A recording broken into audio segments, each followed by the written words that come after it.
ஒரு இயற்கை விதிமுறைப்படி இயற்கையோடு இணைந்த அந்த மனித வாழ்க்கையில் 2040க்கு பிறகு வரப்போகிற இயற்கையோடு இணைந்த அந்த மனித வாழ்க்கையில் 2040 தற்போதுள்ள இயந்திர அறிவியல் உலகம் செயலிழக்கவும் அழியவும் தொடங்கிவிடும். அதன் பிறகு இயற்கையோடு இணைந்த மனித வாழ்க்கை வந்துடும். அப்போ குழந்தைகளுக்கு யார் கல்வியை கற்றுத்தருவார்கள்? ஏன்னா அப்போல்லாம் பள்ளிக்கூடம் கிடையாது. 2040க்கு பிறகு பள்ளிக்கூடம் கிடையாது, கல்லூரி கிடையாது, புத்தகங்கள் கிடையாது, கணினி கிடையாது, ஆசிரியர்கள்லாம் இருக்க மாட்டாங்க. யார் அப்போ பிள்ளைகளுக்கு யார் கல்வியை கற்றுத்தருவார்கள்? எழுத படிக்க யார் கற்றுத்தருவார்கள்? எண்களையும் எழுத்துக்களையும் யார் கற்றுத்தருவார்கள்? அப்படின்னா பெற்றோர்கள் தான் குழந்தைகளுக்கு ஒரு ஆசிரியர்களாக. பெற்றோர்களுடைய கடமையை பாருங்கள், எழுத படிக்க கற்றுக் கொடுக்கணும். இங்கே என்ன நினைக்கிறாங்க அப்படின்னா, பெற்றோர்கள்னால் வெறும் சோறு ஊட்டுறது மட்டும்தான் பெற்றோர்கள். சோறு ஊட்டுறது, குளிப்பாட்டுறது, அது மட்டும்தான் பெற்றோர்களுக்கு இன்னும் எவ்வளோ பெரிய கடமை இருக்குது தெரியுமா? எழுத படிக்க கற்றுக் கொடுக்கணும். ஏன்னா இப்போ தான் ஸ்கூல்லாம் வந்திருக்கு. ஸ்கூல்லாம் 100 வருஷமாக தான் இருக்கும். அது 100 வருஷத்துக்கு முன்னாடி இந்த தமிழ் மொழியெலாம் எவ்வளோ இலக்கிய வளம் நிறைந்ததாக இருந்திருக்கிறது அப்படின்னா, அப்போ அந்த காலங்களில் எழுத படிக்க எல்லாத்துக்குமே தெரியும். அப்போ அன்றைக்கி என்ன ஸ்கூலாக இருந்தது? அன்றைக்கெல்லாம் அந்த அளவுக்கு அன்னைக்கு கவிதை எந்த அளவுக்கு அருமையாக இருந்திருக்கு பாருங்கள். இலக்கிய வளம் நிறைந்ததாக இருந்திருக்கிறது அன்னைக்கு கவிதை. நிறைய இலக்கியத்தை எரிச்சிட்டாங்க. இந்த பிராமணர்கள் சடங்குங்கிற பேரில் ஒவ்வொரு வீட்லேயும் ஓலைச்சுவடிகள் இருந்திருக்கு. புத்தகம் இருக்கிற மாதிரி நூலகம், ஒவ்வொரு வீட்லேயும் நூலகம் இருந்தால் எப்படி இருக்கும், அதே மாதிரி ஒவ்வொரு வீட்லேயும் ஓலைச்சுவடி நிறைய ஓலைச்சுவடி இருந்திருக்கு. இந்த பிராமணர்கள் என்ன பண்ணாங்க, இந்த அறிவு வளத்தை இவர்களுடைய வரலாறை இருட்டடிக்கணும் அப்படிங்கிறதுக்காக, தமிழர்களுடைய வரலாறை இருட்டடிக்கணும். அப்போ தான் இவங்களுக்கு தாங்கள் யார் என்றே தெரியாது, தங்களுடைய முன்னோர்கள் குறித்து இவங்களுக்கு அந்த பெருமையே வரக்கூடாது, இவர்கள் தங்களை தாழ்வாக நினைக்கணும் அப்படிங்கிறதுக்காக கடந்த கால இந்த இலக்கிய வளம் நிறைந்த ஓலைச்சுவடிகளெல்லாம் சடங்குங்கிற பேரில் எரிச்சிருங்க அப்படின்னு சொல்லி எரிச்சிட்டாங்க. அதனால் மக்களுக்கு ஒன்றுமே தெரியும். அந்த அளவுக்கு மக்கள் கடந்த காலங்களில் ரொம்ப இலக்கிய வளம். இப்போ ஒரு கம்பரோட கவிதையோ திருக்குறளோ அவ்வளோ இலக்கியமாக இருக்குது, இலக்கிய வளம் நிறைந்ததாக இருக்கிறது என்றால் அந்த காலத்தினுடைய மக்களுடைய வாழ்க்கை தரம் உயர்ந்ததாக இருக்குது. இன்றைக்கி புது கவிதைங்கிற பேரில் உரைநடை எழுதிட்டு இருக்காங்க. நம்ம படித்தாலே ஒரு தடவை படித்தாலே தெளிவாக புரிஞ்சு போயிடுது. அந்த அளவுக்கு ரொம்ப எளிதாக இருக்குது கவிதைங்கிறது, ரொம்ப எளிதாக இருக்குது. அப்படின்னா மக்களுடைய வாழ்க்கை தரம் குறைஞ்சி போச்சு, புரிதல் திறன் குறைஞ்சி போச்சு, அல்லது புரிதல் திறன் வேற ஒரு திசையில் இருக்குது. மொழியை புரிந்து கொள்வதில் இவருடைய புரிதல் திறன் இல்லை, வேற ஒரு விஷயத்தை புரிஞ்சுக்கிட்டு இருக்காங்க. இந்த அறிவியலை புரிஞ்சுக்கிட்டு இருக்காங்க. அறிவியல் தொழில்நுட்பம், இயந்திர அறிவியல் தொழில்நுட்பம், இதெல்லாம் ஒரு கம்ப்யூட்டரை இவங்களுடைய புரிதல் திறன் வேற நோக்கில் போயிடுச்சு. இந்த கம்ப்யூட்டரை கற்றுக்கிறது, தொழில்நுட்பம், அல்லது தொழில்நுட்பத்தை ஒரு தொழில் இயந்திரத்தை எப்படி நிர்வகிக்கணும், பழுது பார்க்கணும், பாதுகாக்கணும், உருவாக்கணும் அப்படிங்கிற அந்த ஒரு மனுஷங்களோட கவனம் ஃபுல்லாகவே இந்த இயந்திர அறிவியல் தொழில்நுட்பத்தின் மீது, அதை புரிந்து கொள்வதில் போய்விட்டது. அப்போ கடந்த காலங்களில் அதனால தான் இன்றைக்கி இலக்கியத்தின் மீது இவர்களுக்கு கவனம் இல்லை. மக்களுக்கு இலக்கியத்தை புரிஞ்சுக்கிற அளவுக்கு கவனம் இல்லை. அதனால் இலக்கியம் கொஞ்சம் இறங்கி வந்துருச்சு. நீ என்ன புரிஞ்சிக்கோ, நான் என்ன புரிஞ்சுக்கிற அளவுக்கு உனக்கு நிறைய பிரச்சனை இருக்குதுப்பா, உனக்கு நிறைய இயந்திரங்களை நீ கையாளணும், இயந்திரங்களை பற்றி நிறைய தெரிஞ்சுக்கணும், இயந்திரங்கள் அதோட தொழில்நுட்பத்தெல்லாம் கற்றுக்கணும், ஒரு மோட்டார் வாகனம், ஒரு கணினி அல்லது ஒரு பெரிய தொழிற்சாலை இதெல்லாம் நிர்வகிக்கிற பயங்கரமான அந்த புரிதல் திறன் பயங்கரமாக இருக்கணும். அதை புரிஞ்சுக்கிற அதில் இவங்க கவனம் போயிடுச்சு. ஒரு மொழியை சாதாரணமாக பார்க்க ஆரம்பிச்சிட்டாங்க, மொழிக்குள்ளே போகல. அதனால தான் இலக்கியம், அந்த கவிதை என்பது தரம் குறைந்து விட்டது. தொழில் தரம் தான் உயர்ந்திருக்கே தவிர, தொழிலை தவிர பிற வாழ்க்கை முறை இருக்குல்ல, அது குறைஞ்சி போச்சு. ஒரு காதல் என்பது குறைஞ்சி போச்சு, அன்பு என்பது குறைஞ்சி போச்சு. கவிதைங்கிறது, கலை என்பது அன்பின் வெளிப்பாடு. ஒருத்தரை சந்தோஷப்படுத்தணுங்கிறக்காக தானே ஒரு பாட்டு பாடுறோம். ஒரு பாட்டு நம்ம ஏன் பாடுறோம்? மற்றவங்களை சந்தோஷப்படுத்தணும், ஒரு அன்போட வெளிப்பாடு. தனது அன்பை வெளிப்படுத்தும் விதமாக தான் ஒருத்தர் பாடுறாரு. அது மாதிரி ஒரு கவிதை எழுதி ஒருத்தர்கிட்ட காமிக்கிறார், நான் எழுதிய கவிதை, நான் வரைந்த ஓவியம் அப்படின்னு காமிக்கிறாருன்னா ஒரு அன்பை வெளிப்படுத்தணும், அவங்ககிட்டேருந்து ஒரு பாராட்ட பெறணும். இது மனித உறவுமுறை சார்ந்தது. ஆனால் மனுஷங்க இப்போ அவங்களுடைய வாழ்க்கை தரத்தில் பார்த்திங்கன்னா தொழில் தரம் தான் உயர்ந்திருக்கே தவிர, இந்த அன்பை வெளிப்படுத்துகிற தரம் என்பது குறைந்து விட்டது. ஏன்னா தொழிலே இவங்க நேரத்தை செலவழிக்கிறதுனால அன்பை வெளிப்படுத்துறதுக்கு நேரமே இல்லை. அதனால் தொழில் எதுக்கு இவங்க அதிகமாக செலவழிக்கிறாங்கன்னா, தொழிலுக்கு தான் அதிகமாக நேரத்தை செலவழிக்கிறாங்க. அதனால் அந்த தொழில் தரம் உயர்ந்து விட்டது. அன்பு என்கிற தரம், காதல் தரம், அதெல்லாம் குறைஞ்சி போச்சு காதலிக்க. அதனால தான் கவிதையின் தரம் குறைஞ்சி போச்சு. ஒரு ஓவியமாக பார்த்திங்கன்னா ஓவியத்தோட தரமும் குறைஞ்சி போயிட்டுருக்குன்னு தான் நம்ம சொல்லணும். அந்த மாதிரி ஓவியத்தரம் அல்லது ஒரு கவிதை தரம், ஒரு கதை சொல்கிறதோ எல்லாமே அந்த மாதிரி குறைஞ்சி போச்சு. கலைகள் என்பது தனது தரம் வந்து குறைந்து, அதான் புது கவிதை ரொம்ப ரொம்ப எளிதாக புரிஞ்சு போச்சு. இப்போ ஆனால் அதே நேரத்தில் நீங்கள் வந்து ஒரு கம்பராமாயணத்தையோ சிலப்பதிகாரத்தையோ திருக்குறளையோ உங்களால் எளிதாக புரிஞ்சிக்க முடியாது. யாராவது உரை எழுதி சொல்லணும், விலைக்கு சொல்லணும், அப்போ தான் உங்களுக்கு புரியும். அப்போ அந்த காலத்தில் எல்லோரும் விலைக்கு சொல்லிக்கிட்டு இருந்தாங்களா? திருக்குறளுக்கு எல்லாத்துக்கும், திருக்குறளுக்கு அந்த காலத்தில் ஏகப்பட்ட இலக்கியம் இருந்தது. அதாவது லட்சக்கணக்கான இலக்கியம் இருந்தது. நாம் ஏதோ 4, 5, 10, 15 இலக்கியத்தை வச்சுக்கிட்டு தான் நமது பெருமை என்று சொல்லி கொண்டிருக்கிறோம். அன்றைக்கெல்லாம் வந்து மக்கள் மயமாக இருந்தது. அந்த கவிதை என்பது ஏதோ கம்பரோ அல்லது திருக்குறளோ ஏதோ ஒருத்தர் 2 பேர் தான் இருந்தாங்க இந்த தமிழ்நாட்டில். அப்படி கிடையாது, பரவலாக இருந்திருக்காங்க. அது வந்து அதிகம், அது வந்து இயல்பாகவே இருந்திருக்கு அவங்களுக்கு. இயல்பாகவே அந்த தரம் என்பது இயல்பாக ஒரு கவிஞராக ஒரு கவிதை எழுதுகிறவர் அப்படி தான் எழுதுவார். அவர் அந்த அளவுக்கு தரம் என்பது இயல்பாகவே இருந்திருக்கு. ஒரு கவிதை எழுதணும்னு ஒவ்வொருத்தரும் முயற்சி பண்ணும்போது அவர்களுடைய கவிதை தரம் அப்படி தான் இருந்திருக்கிறது. அது எல்லாத்தையும் எரிச்சிட்டாங்க. அதாவது லட்சக்கணக்கான இலக்கியங்கள், நீங்கள் ஏதோ புறநானூறு, அகநானூறு, சிலப்பதிகாரம், திருக்குறள் அப்படின்னு ஒரு 10, 15 வச்சுக்கிட்டு தான் நாம் இப்போ வந்து பெருமை பேசிகிட்டு இருக்கோம். லட்சக்கணக்கான இலக்கியத்தை எரிச்சிட்டாங்க. நாம் யாருங்கிறதே தெரில. உலகமே பிரமிச்சு போகிற அளவுக்கு நமது வரலாறு, நமக்குன்னு ஒரு வரலாறு உண்டு. அப்போ அப்படியெல்லாம் வந்து வாழ்ந்தவர்கள் தான் நம்முடைய மக்கள். எதுக்கு பேசணும்? அந்த காலத்தில் வந்து இந்த இயந்திர அறிவியல் எல்லாம் கிடையாது. அதாவது மிஷின்ஸ் இன்றைக்கி இருக்கிற மாதிரி கம்ப்யூட்டர் இதெல்லாம் கிடையாது. அப்போ இன்றைக்கி இந்த கம்ப்யூட்டர் இயந்திரம் இதில் வந்து மக்களுடைய கவனம் தீவிரமாக போயிடுச்சு. இலக்கியத்தின் மீது கவனம் வந்து ரொம்ப குறைஞ்சி போச்சு. அதனால தான் இலக்கியத்தோட தரம் குறைஞ்சிருச்சு. இந்த எதில் மக்கள் கவனம் செலுத்துகிறாங்களோ அதோட தரம் வந்து ரொம்ப உயர்ந்து போச்சு. இப்போ வந்து ஒரு மிஷின்ஸ், ஒரு தொழிற்சாலை இதெல்லாம் பார்க்கும்போது இதெல்லாம் எப்படி தான் நிர்வகிக்கிறாங்களோ அந்த அளவுக்கு யாராவது விலைக்கு சொன்னால் தான் நமக்கு புரியும். அப்படி தானே? அப்போ கூட புரிஞ்சுக்க. அதே மாதிரி தான் ஒரு கவிதையை பார்க்கும்போது, ஒரு திருக்குறளை பார்க்கும்போது இதில் என்ன தான் சொல்லியிருக்காரோ அவர் அப்படின்னு சொல்லிட்டு நம்ம அதை வியந்து பார்க்குறோம். ஆனால் அதை யாராவது விலைக்கு சொன்னால் தான் நமக்கு புரியும். ஒவ்வொரு 10 பேர் சொன்னால் 10 விதமாக சொல்கிறாங்க. அந்த அளவுக்கு ஒரு இலக்கியத்தரம் அன்னைக்கு ஏன் கூடவா இருந்துச்சு அப்படின்னா, மக்களுடைய கவனம் மொழியில் இருந்துச்சு. மக்களுடைய அத்தனை கவனமும் வந்து அவர்களுடைய மொழியில் இருந்தது அன்னைக்கு. அதாவது 2000 வருஷத்துக்கு முன்னாடி எழுதுனது தான் இதெல்லாம் இந்த இலக்கியங்கள்லாம். சிலப்பதிகாரமோ அல்லது சீவக சிந்தாமணியோ, புறநானூறு, அறநானூறோ, திருக்குறளோ இது 2000 வருஷத்துக்கு முன்னாடியே உள்ளது, 1500 வருஷத்துக்கு முன்னாடி உள்ளது அப்படின்னு சொல்கிறாங்க. 1500 வருஷத்துக்கு முன்னாடி இந்த இயந்திரங்கள்லாம் இந்த அளவுக்கு இன்றைக்கி இருக்கிற தொழில்நுட்பம் மிகுந்த இயந்திரங்கள் கிடையாது. அப்போ மக்களுடைய கவனம், புரிதல் திறன்லாம் எதை நோக்கி இருக்கும்? ஒரு வேகம். ஆனால் வேகமுடையவர்களாக அன்றைக்கி இருந்தாங்க. அவங்களுடைய வேகமும் புரிஞ்சு கொள்ள வேண்டும் என்கிற அந்த இதெல்லாம் மொழியில் தான் இருந்துச்சு. ஏன்னா அவங்களுடைய இன்றைக்கி வந்து தொழிலில் போயிடுச்சு. மொழியில் வந்து தொழிலில் தங்களுடைய கோபத்தை வெளிப்படுத்துகிறார்கள். இன்றைக்குள்ள மக்கள் என்ன பண்ணுறாங்க? தொழிலில் தங்களுடைய கோபத்தை வெளிப்படுத்துகிறாங்க. நான் யாருன்னு காட்டுறதுக்காக தொழிலில் ஒரு மருத்துவத்துறையாக இருக்கட்டும், ஒரு இன்ஜினியரிங், விஞ்ஞானத்துறை, இயந்திர ஒரு மோட்டார் வாகனங்கள் வடிவமைப்பது, கணினி அப்படின்னு சொல்லிட்டு அதை போய் தீவிரமாக பண்ணுறேன். அப்போ அந்த காலத்தில் வந்து பார்த்திங்கனாக்கா இயந்திரங்களே கிடையாது. அப்போ மக்களுடைய ஒட்டுமொத்த கோபமும் எதில் இருந்திருக்கும் அப்படின்னா ஒட்டுமொத்த ஆராய்ச்சி. இப்போ இயந்திரங்கள் எல்லாமே ஆராய்ச்சி தானே. கணினி என்பதும் ஒரு ஆராய்ச்சி தானே, ஒரு விஞ்ஞானம். மக்களுடைய இலக்கியத்தில் ஆராய்ச்சி என்பது குறைஞ்சிருச்சு. ஆனால் இன்னைக்குள்ள காலகட்டத்தில், இன்றைக்கி நம்ம வாழ்ந்துக்கிட்டு இருக்க இயந்திர அறிவியல் உலகில் இலக்கியத்தின் மீது ஆராய்ச்சி என்பது குறைஞ்சிருச்சு. தொழிலில் போய் ஆராய்ச்சி பண்ணுறாங்க, இயந்திரங்கள் ஆராய்ச்சி பண்ணுறாங்க, புதிய கணினி இந்த மாதிரி ஆராய்ச்சிலாம் போகும்போது அதில் அவங்க பெரிய ஆளாயிடுறாங்க. அதில் வந்து தங்களுடைய திறமையை வளர்த்து கொண்டார்கள்.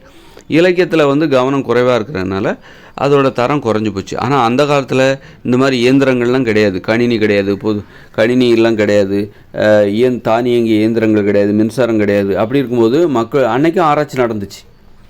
ஆராய்ச்சி என்பது என்றைக்குமே நடந்துச்சு. அப்படி இருக்கும்போது ஆராய்ச்சி, அப்போ அன்னைக்குள்ள மக்களுக்கு ஒட்டுமொத்த கவனமும் ஆராய்ச்சிக்கு ஒரே இது மொழி தான். மொழி மீது தான் அவர்களுடைய கவனமும் இருந்திருக்கும்.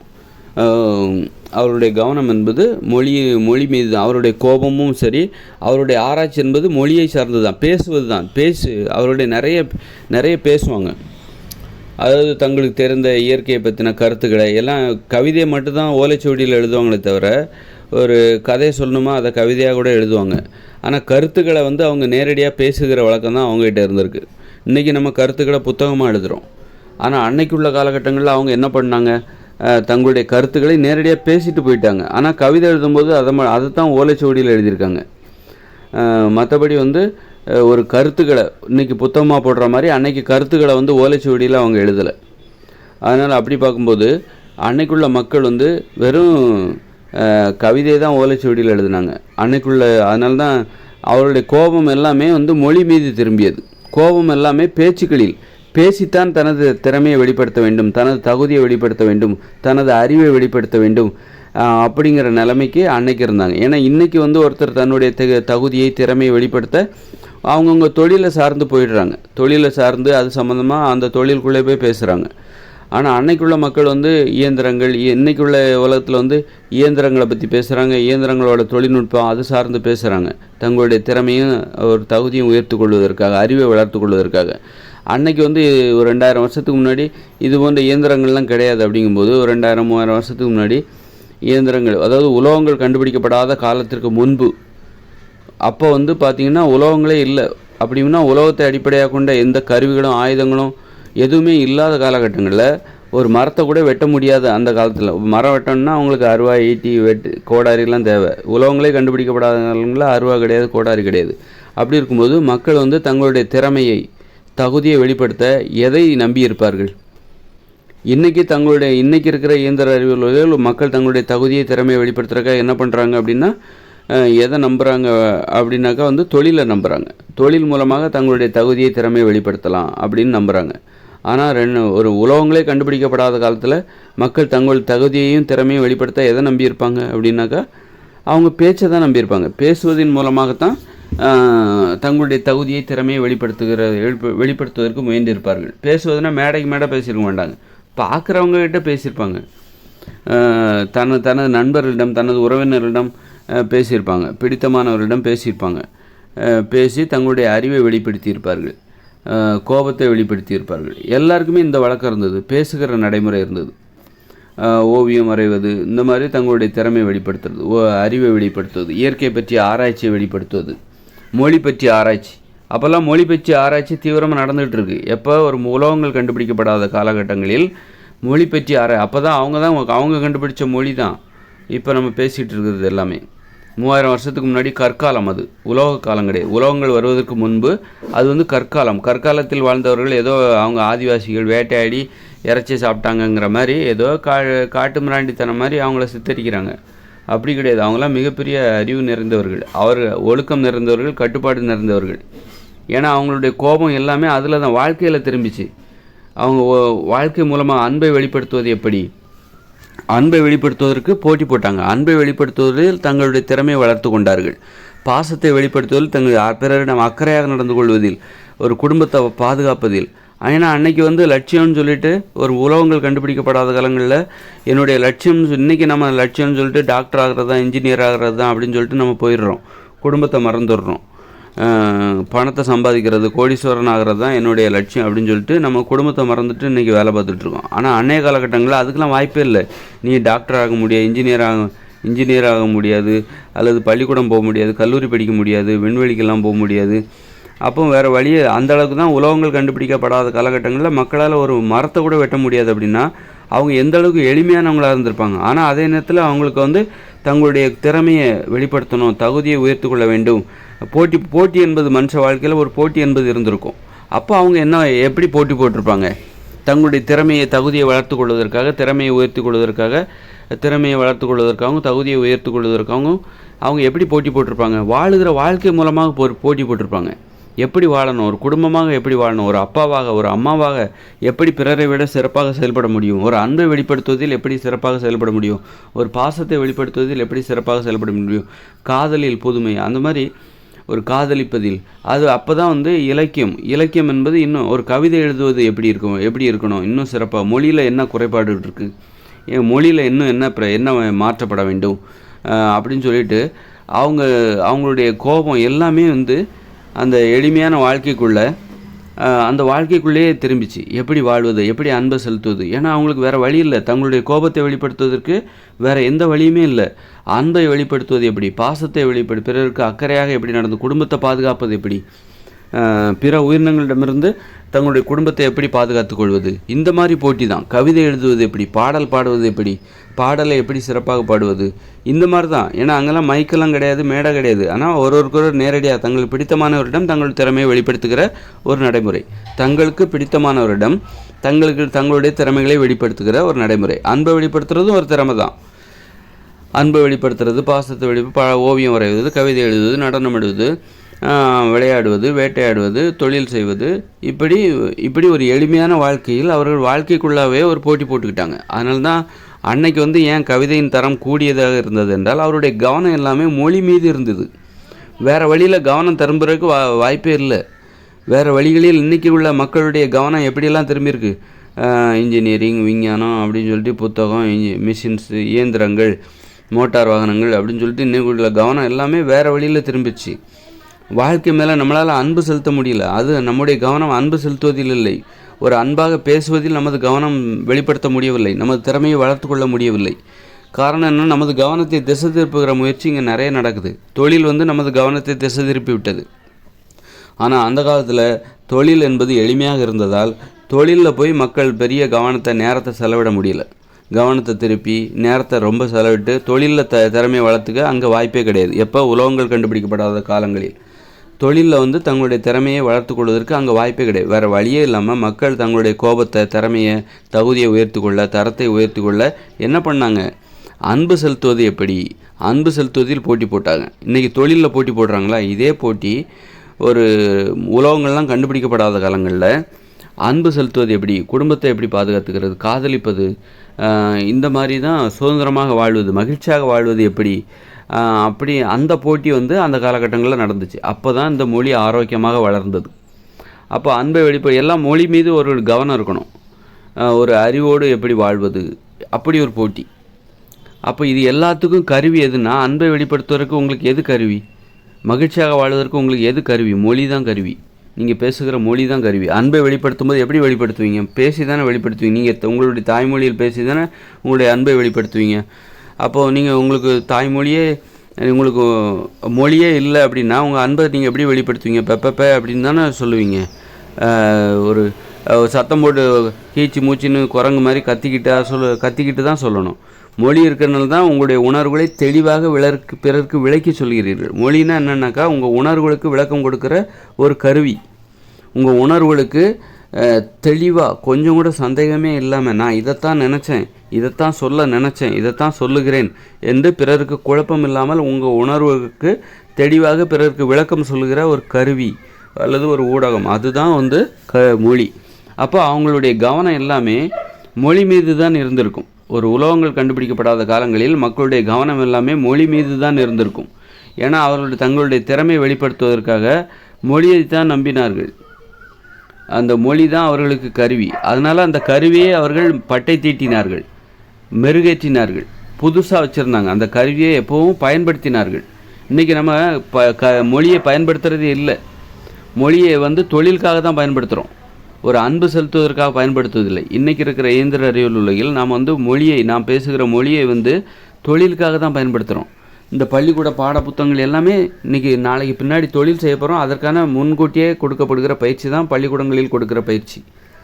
அப்போ மொழியை நம்ம இன்றைக்கி எதற்கு பயன்படுத்துகிறோம்னா தொழிலுக்காக மட்டும்தான் பிரதானமாக பயன்படுத்துகிறோம். அன்பை வெளிப்படுத்துவதற்காக வீட்டில் குடும்பத்தில் உட்காந்து ஒருத்தருக்கு ஒருத்தர் பேசணும், அன்பை வெளிப்படுத்து, அதுக்காகலாம் நம்ம மொழியை பயன்படுத்துகிறதில்ல. வீட்டுக்கு வந்தோடனே மொபைல் ஃபோனை பார்க்குறோம், அப்புறம் புத்தகத்தை படிச்சுட்ருக்கோம், டிவி பார்த்துட்ருக்கோம். ஒரு அன்பை வெளிப்படுத்துவதற்காக, பேசுவதற்காக, குழந்தைகளுடைய, மனைவியோடைய, கணவனுடைய பேசுவதற்காக, தாத்தாவுடைய, பாட்டியோடைய பேசுவதற்காக, சித்தப்பாவுடைய, சித்தியோடைய, மாமாவுடைய, அத்தாவுடைய பேசுவதற்காக நம்ம இந்த மொழியை பயன்படுத்தலை. அதனால் இது வெறும் தொழில் ரீதியாக தான் இந்த மொழி சிறப்பாக மாறுதே தவிர தொழிலில் நிறைய புது புது வார்த்தைகள் தேவைப்படும். தொழிலில் ஒரு விஷயத்தை விளக்கி சொல்கிறதுக்காக, நமக்கு தொழில் சார்ந்த ஒரு ஆளுமையை வளர்த்து கொள்வதற்காக அந்த மொழி பயன்படுகிறத தவிர அன்பை வெளிப்படுத்துகிற ஆளுமையை வளர்த்து கொள்வதற்காக நம்ம மொழியை பயன்படுத்தவில்லை. ஒரு பாசத்தை வெளிப்படுத்துகிற அந்த ஆளுமையை வளர்த்து கொள்வதற்காக நாம் இந்த மொழியை பயன்படுத்தவில்லை. ஆக இப்படித்தான் மொழி அதனால்தான் கவிதை என்பது ஏன் தரம் குறைஞ்சி போச்சு அப்படின்னா, கவிதை என்பது அன்பை வெளிப்படுத்துகிற ஒரு ஊடகம், மனித உறவுமுறை சார்ந்தது. மனித உறவுமுறைக்கு இந்த அடிப்படையே இந்த கலைகள் தான். பிறரை சந்தோஷப்படுத்தணும், பிறரை மகிழ்விக்க வேண்டும் என்கிற அடிப்படையாக என்பதை நோக்கமாக கொண்டது தான் இந்த கலைகள். ஆடல், பாடல், கவிதை, ஓவியம் இதெல்லாம் பிறரை சந்தோஷப்படுத்தணும். அதை அடிப்படையாக கொண்டது. பிறரை அன்பு செலுத்துவது, அன்போட நோக்கமே பிறரை சந்தோஷப்படுத்துறது தான். அதனால் இன்றைக்கி கவிதையின் தரம் குறைஞ்சி போனதுக்கு காரணமே நமது மொழியை ஒரு தொழிலுக்காக தான் நம்ம பயன்படுத்துகிறோம். ஒரு அன்பை வெளிப்படுத்துறதுக்காகவோ பிறரை மகிழ்விப்பதற்காகவோ நம்ம இந்த மொழியை பேசுவதற்காக பயன்படுத்தவில்லை. அதனால் தான் கவிதையின் தரம் குறைந்து விட்டது.